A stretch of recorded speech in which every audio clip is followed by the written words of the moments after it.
Before I jump into the topic for today, I just wanted to give a highlight to this comment because this comment is perfection. Mental illness and liberalism walk hand in hand. Now, I don't necessarily completely agree with that, but it is kind of telling because this is the headline for the article that we're going to be discussing today. The Washington Post publishes op-ed claiming that The Lion King is a fascist story.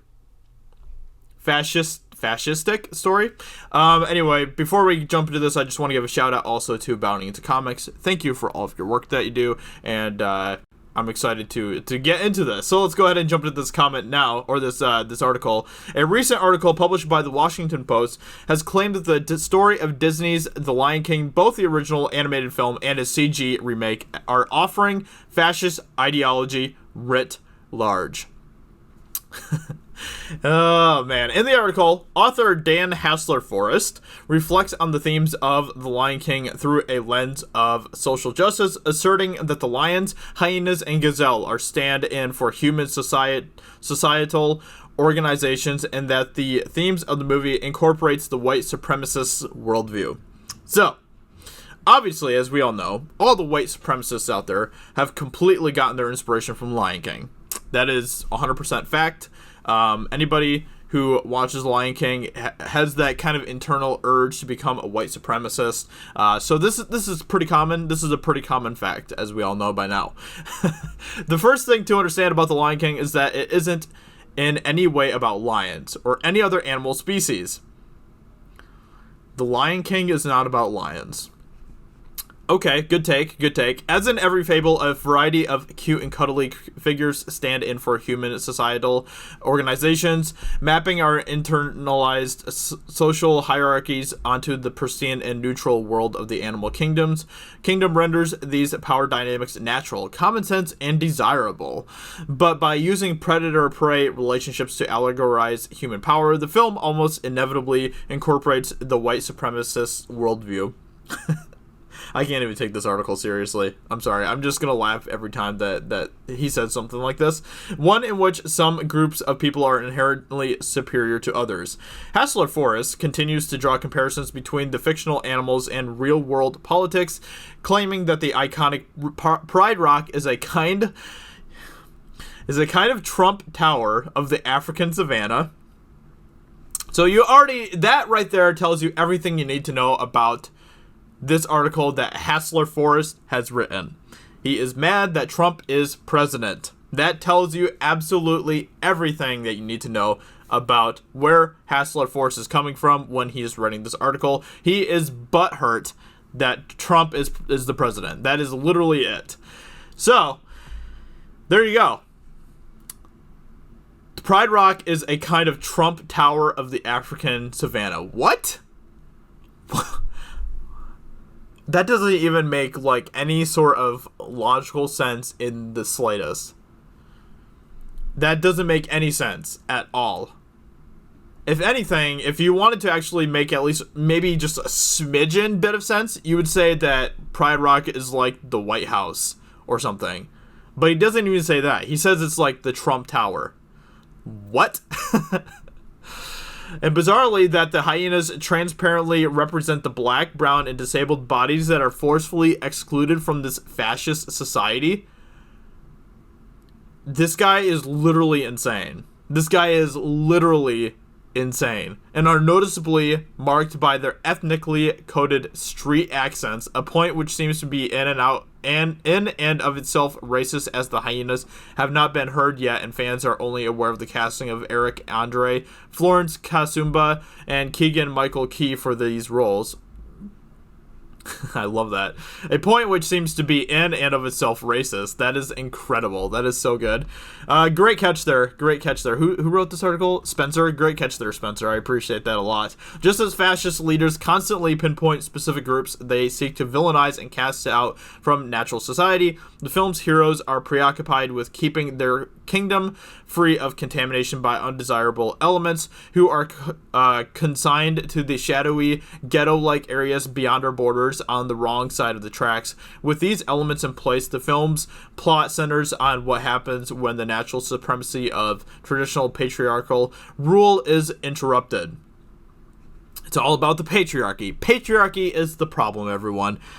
It's all about that evil, bad patriarchy. We must tear down the patriarchy. Thank God. Thank God for Charlie's Angels. The rebooted Charlie's Angels film. Thank God for Kristen Stewart, who's going to be tearing down that patriarchy hand in hand with Brie Larson. So thank you to those brave women.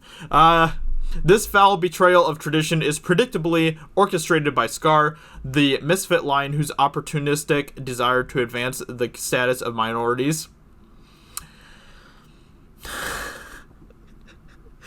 echoes the way conservatives speak of liberal politicians when they act as if compassion is merely opportunism. Are you actually just, I am just blown away by this. I'm actually just blown away by how absolutely freaking insane this person is. This is ridiculous. This is absolutely ridiculous. It couldn't have anything to do with the fact that this is just kind of the natural thing, the way things work in the animal kingdom. It couldn't have anything to do with that, you know. Couldn't have anything to do with the fact that there are some species of animals that are more highly regarded than others. It couldn't have anything to do with the fact that you need villains for your movie. And, I mean, come on. Hyenas are like the perfect villainous types for your movie. But it can't have anything to do with that. There has to be some sort of deeper political message to everything in video games and movies and TV shows. Because having something that doesn't have a political message, what? There's no such thing anymore, everybody. Through the course of the article, it appears that Hassler Forrest projects the real-world struggles of outgroups upon the exiled hyenas, as he puts forth that the heroic return of Simba to the throne of Pride Rock actually enforces a fascist principles of hierarchy. But as so often in Hollywood films, the explicit Nazi iconography serves primarily to distract us from the hero's own fascism. Simba's final ascent to the throne, his masculine roar returning Scar's dystopia to its Edenic natural state, is nothing less than the Führer principle at work. The idea that those we entrust with positions of leadership are blessed with a natural, even divine superiority. Groups who question the system or rebel against it are presented as genetically inferior and malicious beings who must learn to acknowledge their proper place in the social order. As Matt Roth has written, the movie thereby idolizes bullies by mythologizing the most brutal social principles. Only the strong and the beautiful triumph, and the powerless survive only by serving the strong.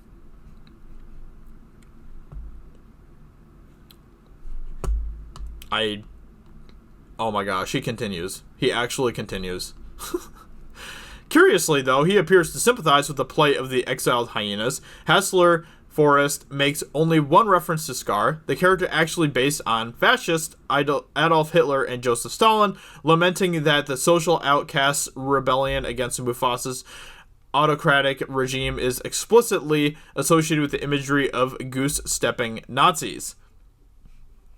To view Scar and the Hyenas, a group who believe they have an almost God-given right to rule the Pride Lands, and will even murder children in pursuit of that goal, as the true heroes shows a shocking connection between Hassler Forrest's personal political views and the actual plot of the film.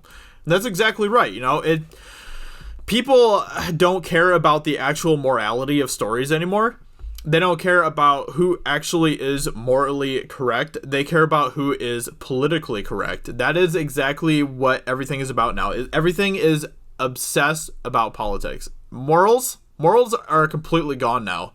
Like, morality has no significance in Hollywood anymore. It is all about politics. And that goes just to show right here. Who is more morally correct in the situation with the Lion King? Is it Scar and the hyenas, or is it Simba and Mufasa? But that doesn't matter anymore. Morals do not matter anymore in Hollywood.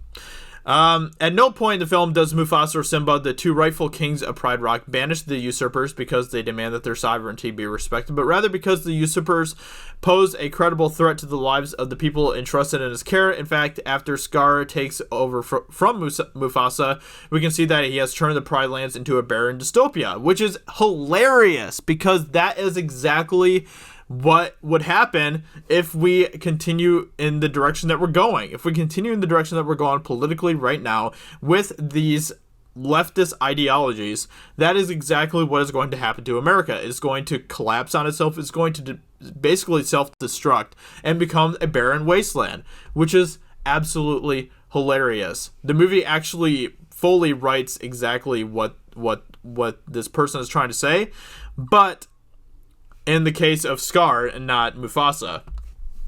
But it's actually really funny. Man, this guy's actually ironically like pointing out political things, but not in the way that but not in like the actual factual truthful way, you know. It's hilarious. But it's also not enough. In our increasingly nostalgic culture, we need to recognize that the real problem with The Lion King isn't the ethnicity of its voice actors, just as the inherent misogyny of The Little Mermaid can't be salvaged by casting a black actress in a role that's notorious for sexualizing and objectifying teenage girls' bodies. Well, I mean, there's a difference between those two things, because The Lion King, it still is just about the animals, and so you could literally have anybody you want to voice those animals. The Little Mermaid is a completely different situation than that. These films consistently champion authoritarian and anti-democratic values by reproducing a worldview in which power, strength, and privilege are genetically determined, and where the weak and vulnerable only exist to serve, support, and flatter their masters. This is absolutely hilarious to me. Oh my gosh. What an article. What an article. Well, thanks to shout out to Spencer, who did a great job in covering this article and made some really good points and stuff as well. But, you know, this just goes to show just how absolutely obsessed and you know, completely butthurt people are about the fact that Trump is president. That is literally what this entire thing boils down to. After Trump became president, people just went completely off the deep end, completely, and they haven't come back at all. And I don't think they are going to come back. They're just going to continue to just go further and further off that deep end. I love this comment. I'm just guessing that he's married to a woman named Forrest and he took her name, which is hilarious. He is probably an absolute male feminist, and just saying. It's cute how, referring to a monarchy, he calls it white supremacy ideals. While whites were the first to develop democracy, and in Africa there has always been tribes led by unelected chiefs. Huh. Interesting indeed, isn't it? But facts don't matter. Truth doesn't matter. The only thing that matters is your feelings. That's all that matters. It's how you feel. It's how you feel about these situations. Anyway, those are my thoughts about the article. Thank you, Spencer, once again. Shout out to Bounty Comics for covering this article. Great job on their part as well. So let me know in the comments below. What do you think about this article? What do you think about what the male feminist Dan Hassler Forrest has to say, and all of that type of stuff? Let me know in the comments below what you think. Remember, the Pride Rock is the Trump Tower. Just remember that. With that being said, thank you for watching this video, and I'll talk to you all very soon in another video. Talk to you later. Bye.